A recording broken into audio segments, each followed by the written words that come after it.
Fun fact, l'homme qui a inventé le prix Nobel de la paix a aussi inventé la dynamite. Et justement, il a inventé le prix Nobel un peu pour se racheter son image.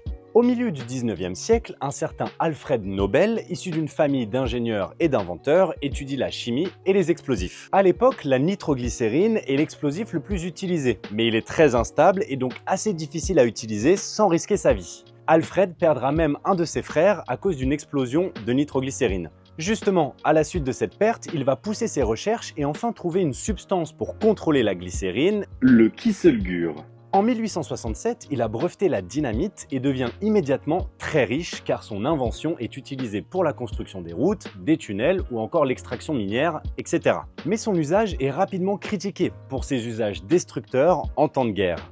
En 1888, après la mort d'un de ses autres frères, un journal se trompe et annonce que Alfred est mort. Le titre du journal, « Le marchand de la mort est mort ». Et c'est là que Alfred prend conscience de l'image que les gens ont de lui et veut se rattraper pour mourir comme un héros et non comme un tueur. Il passera alors le reste de sa vie et de sa fortune à créer différents prix Nobel pour récompenser les personnes ayant contribué significativement à l'humanité. Une manière à lui de se racheter qui a plutôt bien marché car aujourd'hui on pense à Alfred principalement pour le prix Nobel plutôt que pour la dynamite.